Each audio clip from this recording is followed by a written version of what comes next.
चलला देख के कहले रहे का हो का कहले रहे मास्टर।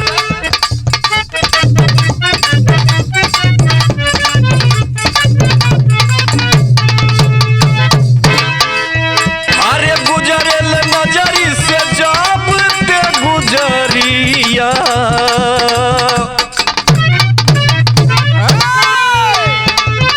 अरे गुजरेल नजरी से जब ते गुजरिया धड़केल जोरे से।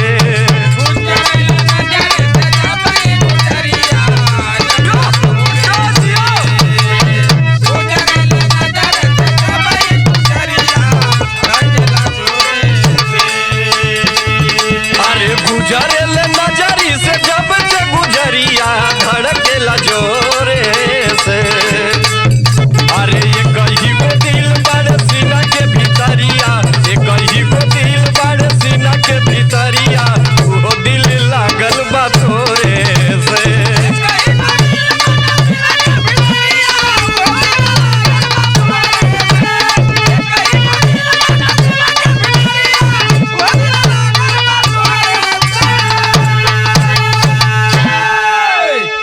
अच्छा बाबूजी, आप लोगों के बीच में एक फिर करंट मैटर, आप लोगों के बीच में एक नया कांड लेकर के आज दिलवाले बिरहा म्यूजिक नटराज स्टूडियो से आप लोगों के बीच में पुनः लाइव बिरहा लेकर के आया हूं।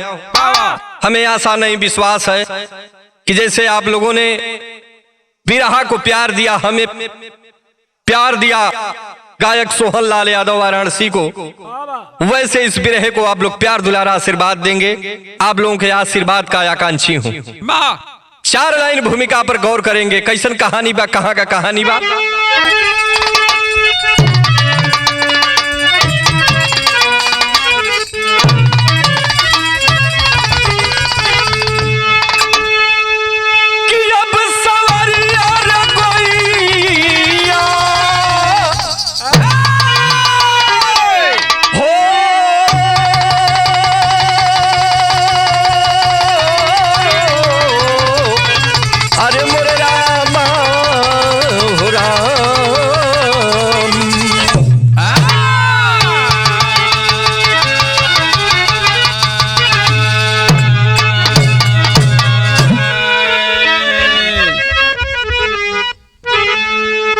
कैसन कहानी बा जरा आप लोग सुनो और सुन के बिरहा के गुनो।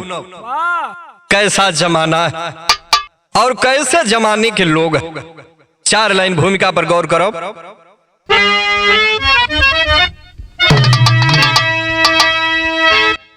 पिता से हयंबरी से ऊंचा जगत में, तो माता की ममता है सागरी कहाई।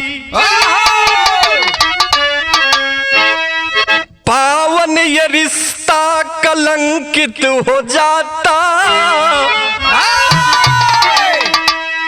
इश्क की आग में जो कितन को जलाई।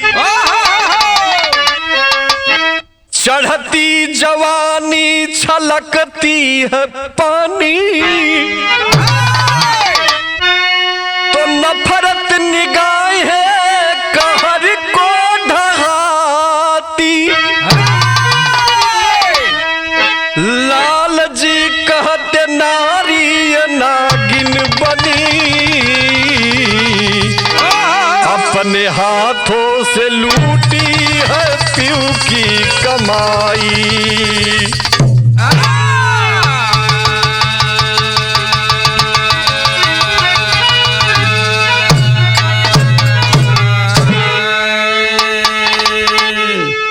लाल जी कहते नारी ये नागिन बनी, बाबा अपने हाथों से लूटी है पीऊ की कमाई। बाबा यही नारी है, कहीं माता के रूप में देखी जाती है, तो कहीं बीबी के रूप में देखी जाती है, तो कहीं काली के रूप में देखी जाती है,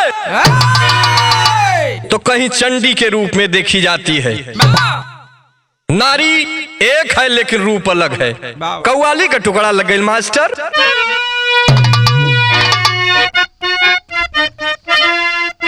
क्या बात। अरे पिया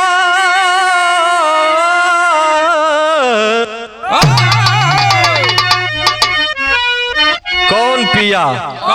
हमार पिया है, आपका पिया है, सकल समाज का पिया। कैसे मास्टर?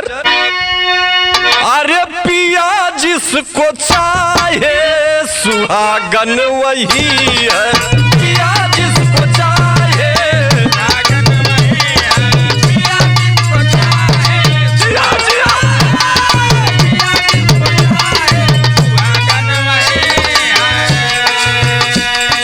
पिया जिसको चाहे सुहागन वही है।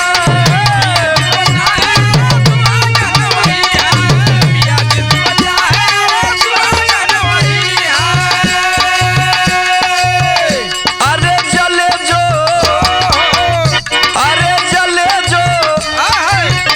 जिसको चाहे सुहागन वही है।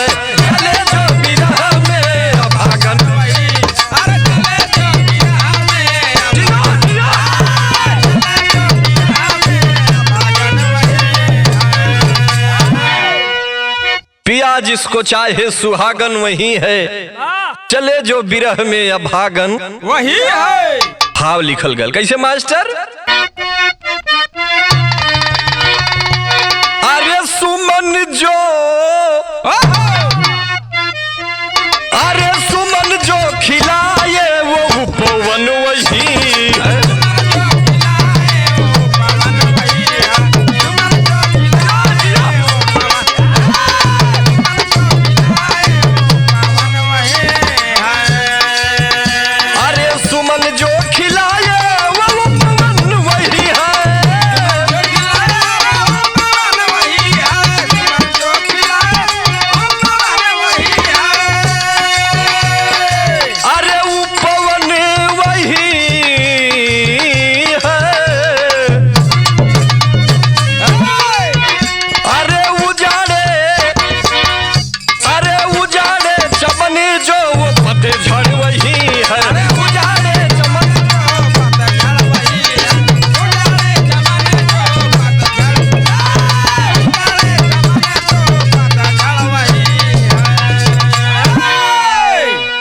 चमन जो खिलाए वो उपमन वही है, उजारे चमन जो पतझड़ वही है। जो ना पेड़ में फल नहीं लगेला के लोग बेकार मान लेला। कहानी का शुरुआत हो गई। कैसन कहानी बा, केकर कहानी बा, जरा गौर करो।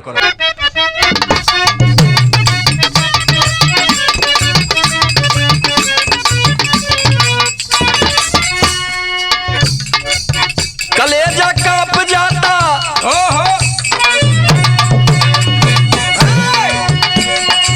कलेजा कांप जाता, जुबा कांप जाती है, गहराई माता की ममता को नाप जाती है।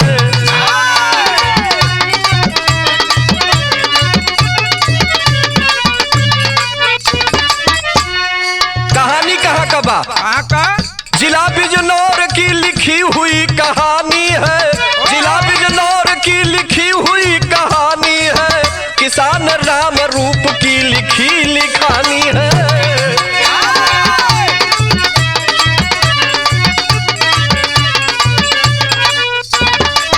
मुरारी मोहन उनके गोद में संतान रहे, मोहन छोटे थे मुरारी भी जवान रहे।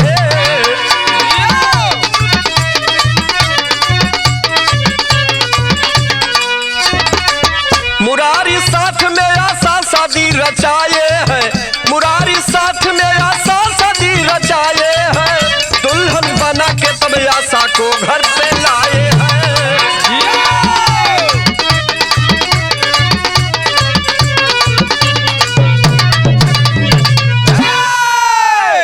ए भैया कहानी समझ ला, आप लोग कहानी समझला में आसान हो जाई। जिला बिजनौर कर रहे वाला एक गरीब किसान जेकर नाव बतावल गईल राम रूप बाबू के गोद में दुई लड़का हुवन। बड़का लड़का का नाव बतावल गईल मुरारी और छोटका लड़का का नाम बतावल गल मोहन। परिवार किसानी के बल पर चल रहल बा। धीरे धीरे राम रूप बाबू बुढ़वा होत होवन, धीरे धीरे दोनों लड़का सयान होत होवन। बाबू राम रूप के मन में बड़ा चिंता बढ़े लगल कि लड़का बियाह जोग हो गईलन। ए लोगन का बियाह कह देवे के चाहिए। बड़का बेटा मुरारी का बियाह तय कैलन है आशा नाम के दुल्हन से। आशा दुल्हन बन के जब घरे पर आ गई तो परिवार में पूरा एकदम खुशी का माहौल भर गई। परिवार बड़ा खुशमय बा। दुल्हन ने आके सबकर देख रेख करना, माई बाबू को सेवा करना, पूरा परिवार हरा भरा हो गया। धीरे धीरे समय बीते लगल। 1 साल का समय बीतल है। आशा के गोद में एक लड़का हो गल, जो लड़का का नाम बतावल गया अनिल। ए भैया दुल्हन ने आशा बड़ी सुजोग बा, बड़ी सुंदर बा, बड़ी गुणवंती बा। अपना सैया मुरारी के समझावे लगल कि ये सैया माई बाबू बूढ़ हो गईलन, एक छोट भाई हुन, धीरे धीरे इहो बियाह करे लायक हो गईलन, एक गोदी में लड़का हो गयल। कौनो काम कह लेता ए परिवार का पूरा भरण पोषण हो सकत। दुल्हन का बात सुनलन मुरारी कलन की हाँ हो आशा सही कहते हो, कौनो काम हमके कह लेवे के चाहिए। दुल्हन का बात सुन के मुरारी तैयारी कैलन है कहाँ जाए बदे, नौकरी करे बदे। गीत लगल मास्टर।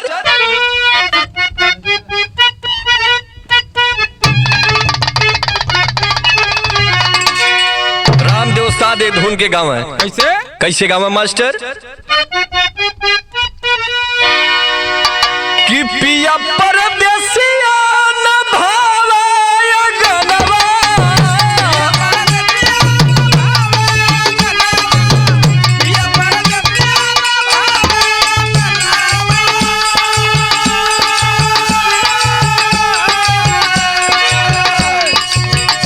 अरे बिरही बदलबा से जारी, अरे मोरी उड़ी उड़ी जाले अचरिया।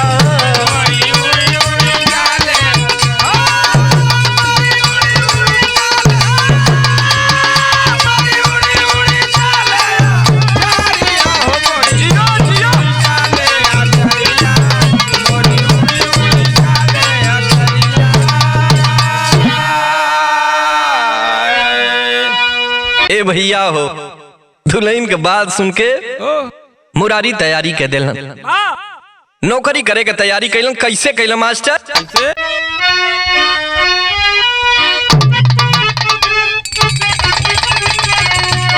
कि छोड़ मुरारी तब चलला भवनवा,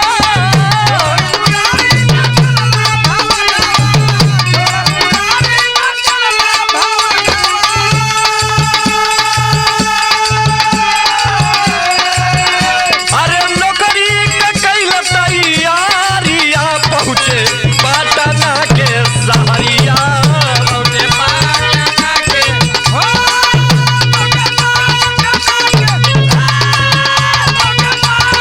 जियो जियो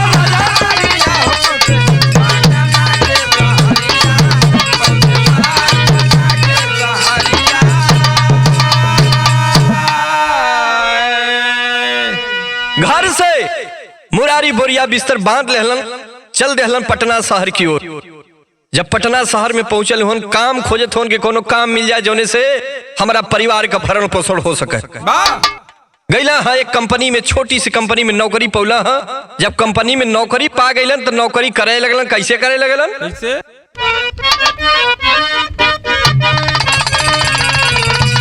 एक कंपनी में गईल कमावा के पाई, अरे धीरे धीरे ले हल क्षमा बिताई।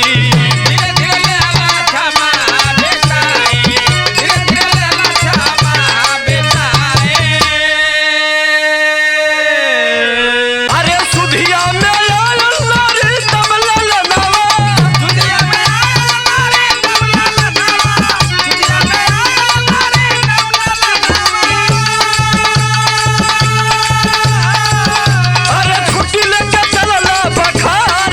पहुंचे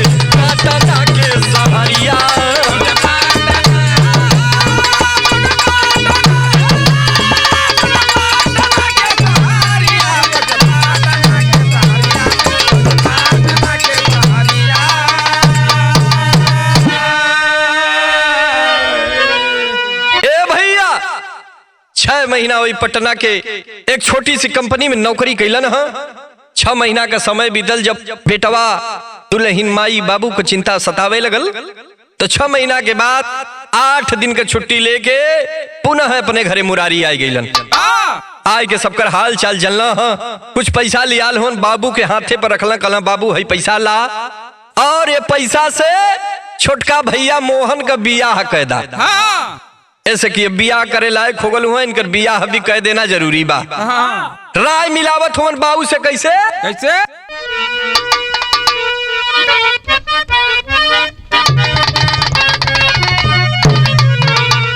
कि माता पिता से आके राय के मिलाई, अरे मोहन बिरनवा कसदिया रचाई।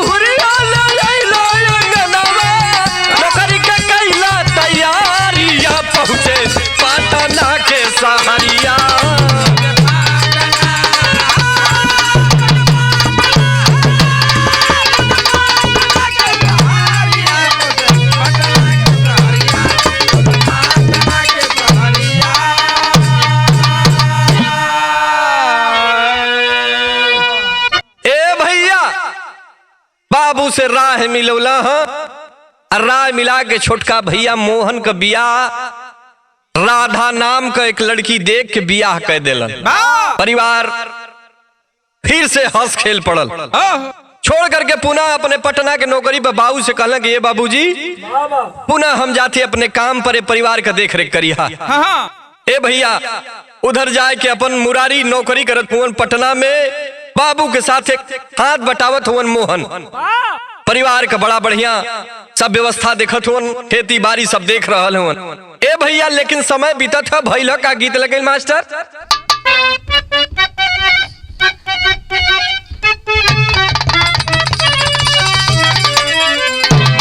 कोनो नई नवेली दुल्हन पूजा जी के तरह गवने आइल है। दुल्हा अपन तकिया चदरा कान्ही में दबलस, खरियाने और की तैयारी कैलस, हाथ धैलस, कलस के राजा जी कहाँ जाता नी, हाई भरल जवानी खरियाने में बीती तो कहाँ जाता रहा। वह कहले रहे का मास्टर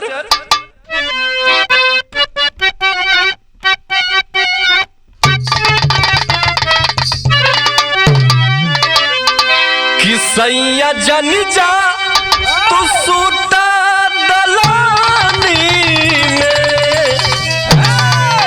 सैया जन जा तू सूता दलानी में, अगिया लागल बा हमारी जवानी में, अगिया लागल बा हमारी जवानी में, अगिया लागल बा हमारी जवानी में, सैया जन जा तू सूते दलानी में, सैया जन जा तू सूते दलानी में, अगिया लागल बा हमारी जवानी, अगिया लागल बा हमारी जवानी में।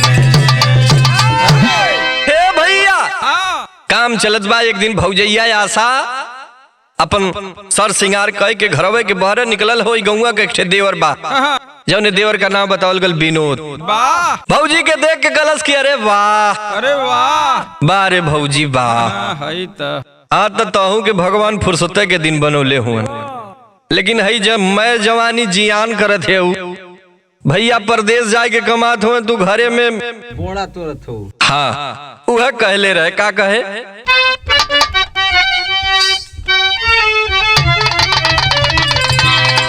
कि अंग अंग फड़ के जवानी में, कि अंग अंग फड़ के जवानी में, विनोद बोलल बाया सके जुबानी में, विनोद बोलल बाया सके जुबानी में, विनोद बोलल बाया सके जुबानी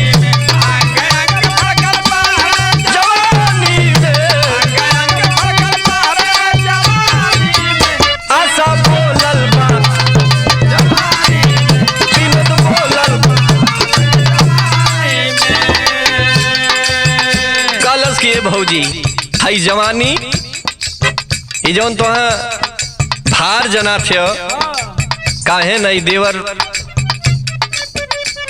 आधे का मालिक है काहे ना हमरा संगे कुछ बाटला का कहलस देवरवा का भैया परदेश बड़ मोहन बहरवा भैया परदेश बड़ मोहन बहरवा दिलवा में साले लतोहरा चेहरवा दिलवा में साले ला तोहरा चेहरावा दिलवा में साले ला तोहरा चेहरावा आज नैना से छल के पानी पानी में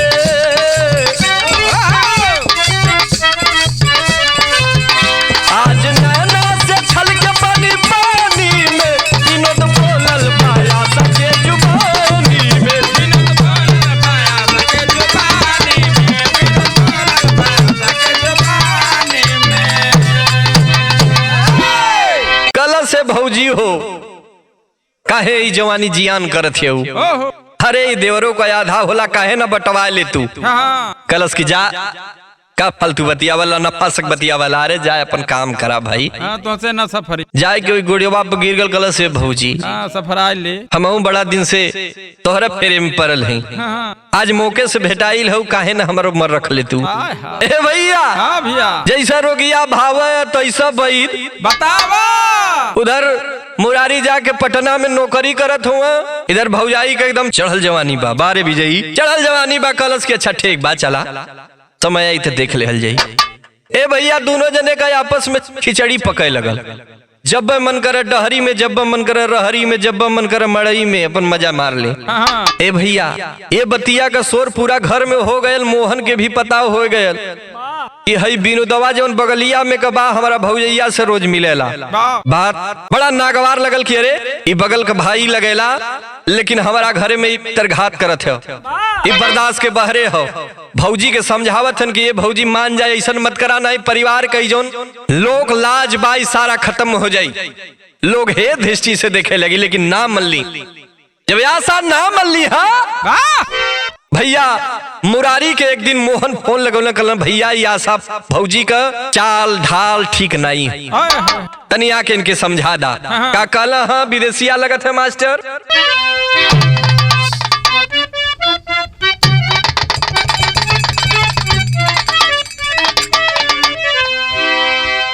कि भाभी का चलन देखी अरे मोहन खबरा कैला मोहन के समझा देलन है कलन की घर से बाहर एको दिन न जाए पावे ए भैया लेकिन ये बतिया मुरारी के मन में शंका बन गई कि हमार दुल्हन हमसे गद्दारी करत बा अपना भाई के समझा के गल हो लेकिन मोहन के बात लग गई कि विनोदवा हमारा घरे में आके रोज गलत व्यवहार करत हमरा फौजाई के संगे कैला है का कि मौका देख मोहन तब अरे विनोदा जी के मारी देहला अरे भाभी खातिर रास्ता साफ कैलते ही जूनिया ए बाबू ओ विनोद के पुलिस से पकड़वाए के मरवाए पिटवाए के जेल में बंद करा दे ए भैया लेकिन जेल में बंद करा दे लेकिन मोहन के मन में ये बात घर कर गईल कि दूसरे दयादी के भाई आके हमारा घरे में अगर ऐसा कर सकेला तो काहे ना हम भौजी के पटा ले देखा ई देखा विनाश काले विपरीत बुद्धि बारे मास्टर आदमी के जब विनाश आवेला तो ओकर बुद्धि भ्रष्ट हो जाए ए भैया वही भौजी आशा के मोहन मिलावे लगलन कैसे मिलावत होवन कि आशा के मिलावन लगा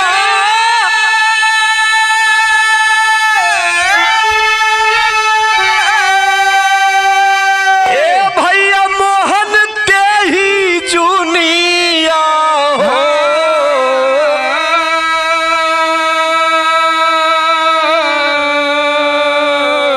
अरे कामयाब होई गईल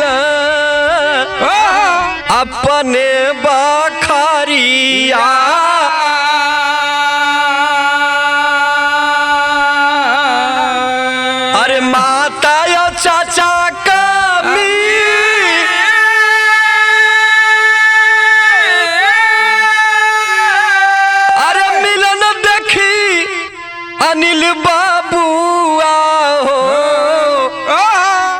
अरे एक दिन कहा ले बा माई से जुबनिया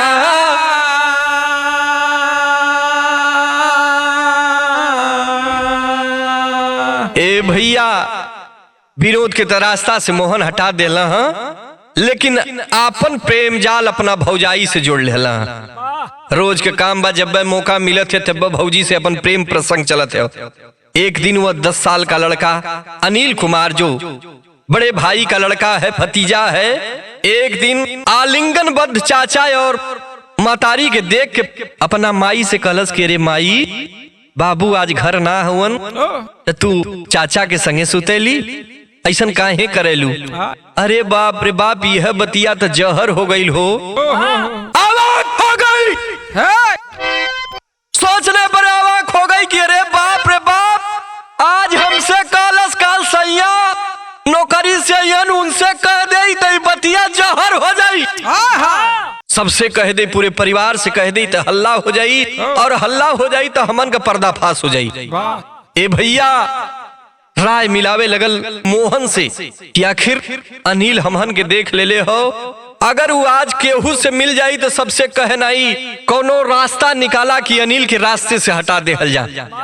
दोनों राय मिलावत होन कैसे मिलावत होन गीत लगेल मास्टर।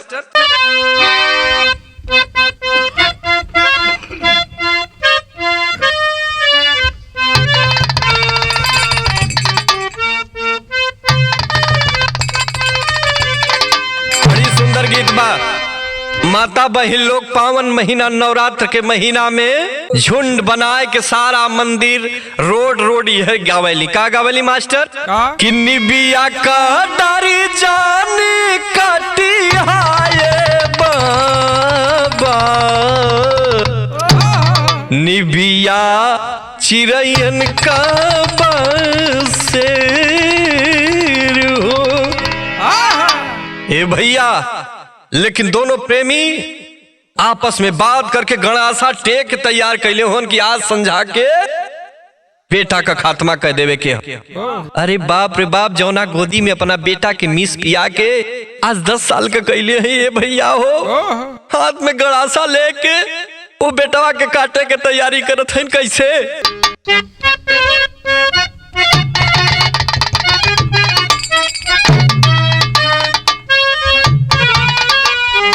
चलल बाबा पापिन जौना दूध पियावल लड़का के लेके चलल हो जौना लड़का के पाल पोस के तैयार कैले आज वही लड़का का खात्मा करे बदे चलल हो कैसे किन्नी सा के राइनिया में चलली पपिनिया काल बना रहल मेरा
बुला लेने कली की चला हाँ जो बेटवा के मार के दुनिया से रास्ता साफ कर देवे के बाद हाथ में गड़ा सा लेकर के वह मां नागन चली है साथ में उसका देवर है लेकिन उस चारपाई के पास पहुंची है जहां वह अनिल कुमार बच्चा 10 साल का मुन्ना कैला का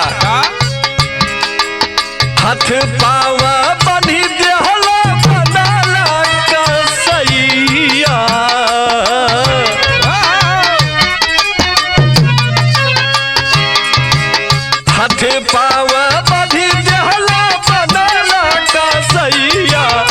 ललना रोवेला पीला खाए हो।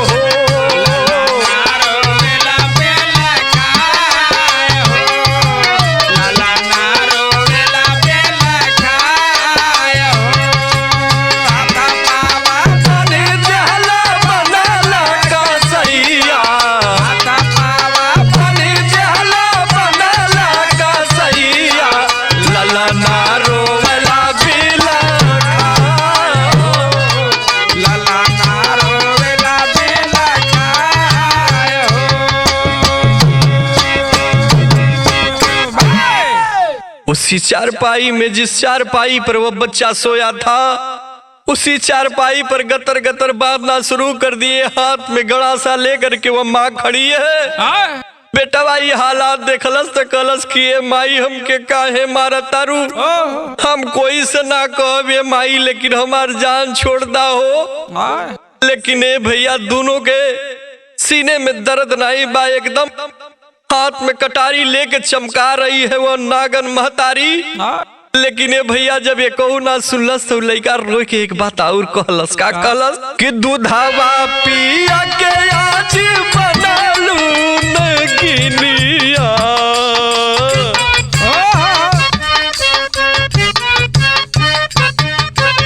दूधावा पिया के आज बनालू नगिनिया, कहे माई गैलू पागला हो।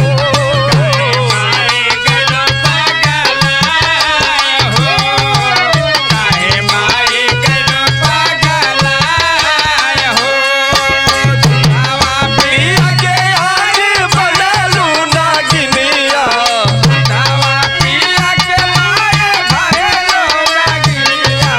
कहे माई गैलू पागला हो।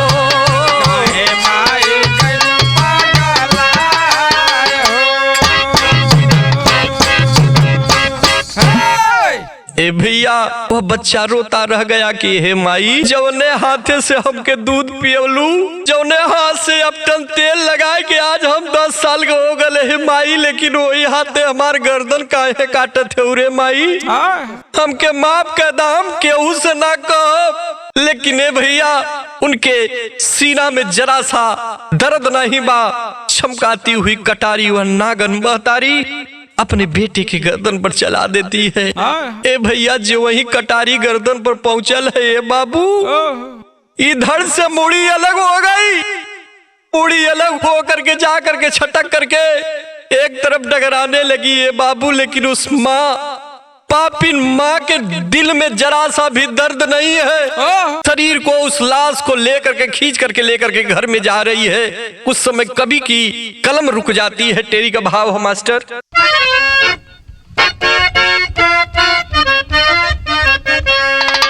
अरे भुलाई माई तो हरी ममता, पढ़ के इस जाल में का गईलू पगलाई, अरे पगलाई, अरे पगला।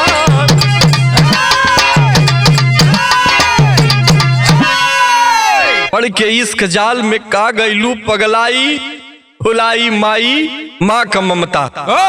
हे माई काहे भुला गईलू। लेकिन बारे नागन यही माँ है जो अपने बेटे के लिए कभी गर्दन कटाने का काम करती है, लेकिन वह नागन महतारी अपने ही बेटे के ऊपर कटारी चला देती है। ए बाबू जब बेटा के मार दहला से खींच के घर में लेके जाए, सोचलस कि अब लड़का को हमन का कल जा ठिकाना लगाव, तब का फैल हो पापट का भाव हो मास्टर।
ए भैया उस कटी हुई शरीर को सोचती है कहाँ ठिकाने लगाया जाए। एक जूट वाला बोरा लाती है और उसी जूट वाले बोरे में उस बच्चे की लाश को भर करके ले जाके काट करके एक भूसे वाले घर में ले जा करके भूसा के नीचे तोप देती है।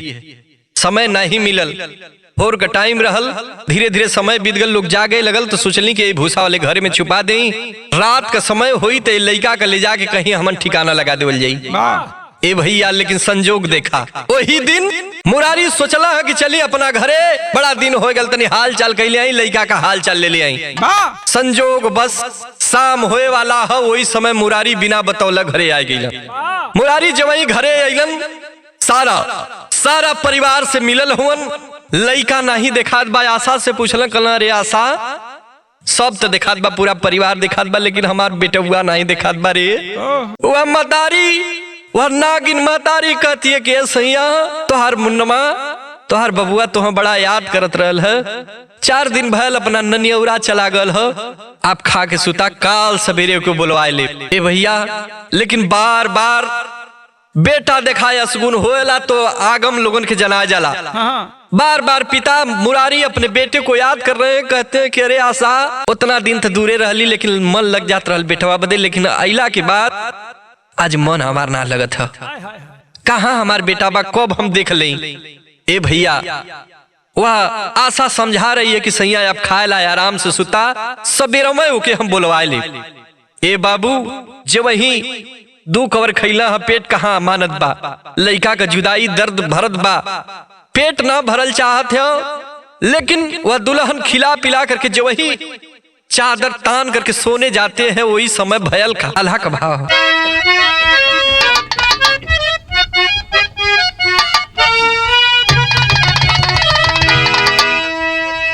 कि खाना खिया क्या आशा,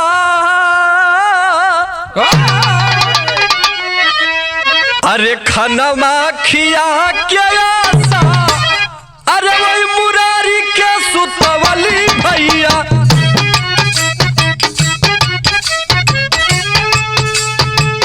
थोड़ी देर बाद गायल आशा गुन देखा,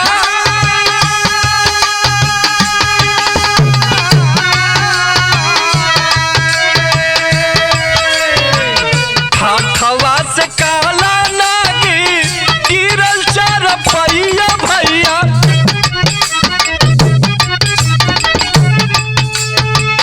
देख के मुरारी तब उठे है बाड़ा,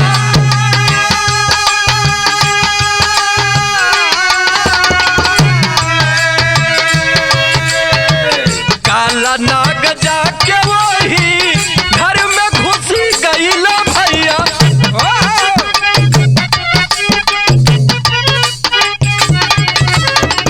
लाठी डंडा लेके तब घर में गईला,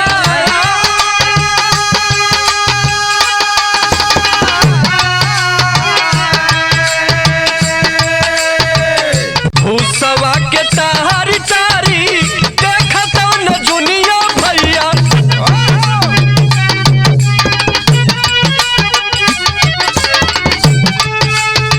मुड़िया देखाइल बाटे गिराया सामा,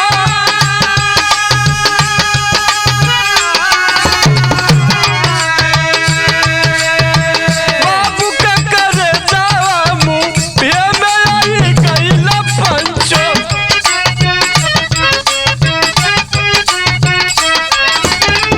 रोवला करे जावा के सुना तब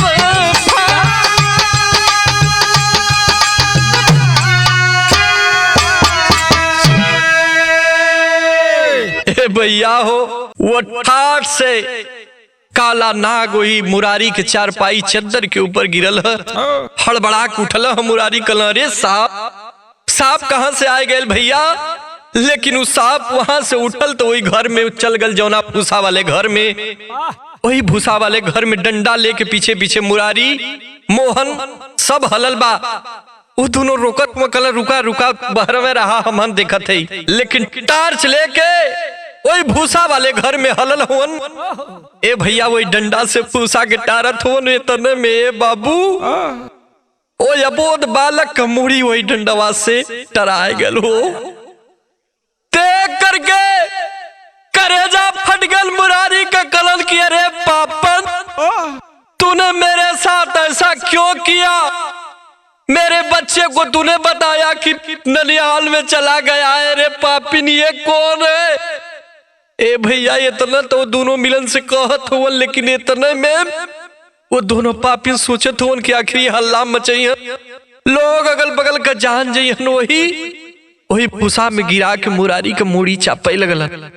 दोनों पापी मिल करके मुड़ी चापना चाहते हैं, मारना चाहते हैं, लेकिन ये भैया जरा सब फुर्सत मिलल है गला के आवाज लगौलो पुरारी कलर गाँव वालों मेरी जान बचाओ। ये पापन हमारे घर में ऐसा आतंक कर दिए हैं कि आज बर्दाश्त के बाहर है।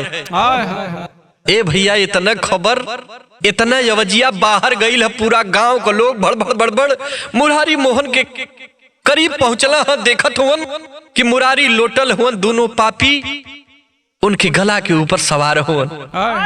ए भैया लोग छोड़ावल, इतने में पुलिस प्रशासन के खबर गई हो, लेकिन भइल हो का मास्टर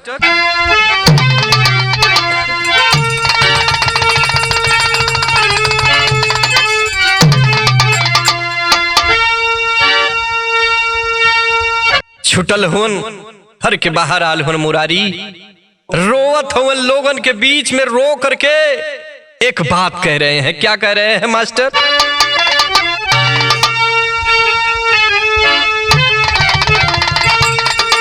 कि अपन दूधवा में दगिया लगावल पपिया, अरे जरत कुल का दिया नवा बुझावला पपिया।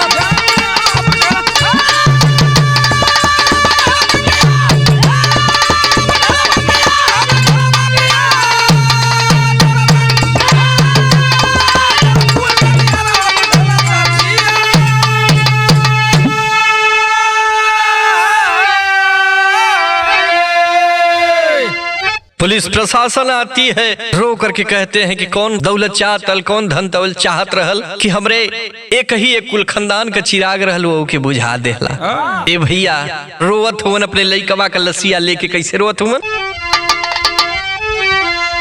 कि लसिया के लेके मुरारी ते ही छनवा, अरे रुवल बैठ के तब अपने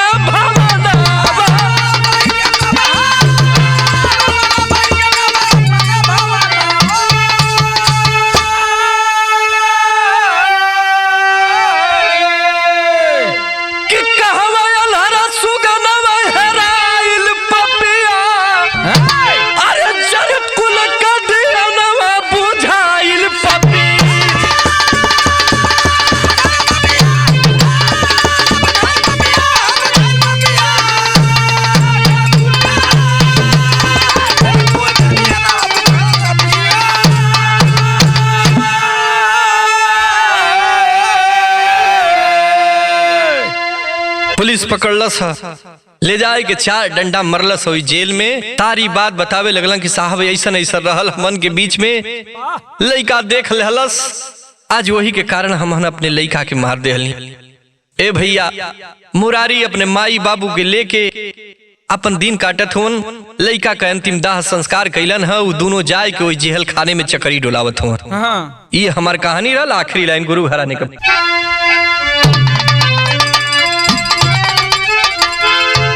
जहांगीर गुरजद्दुलाल श्रीनाथ जी भैला सब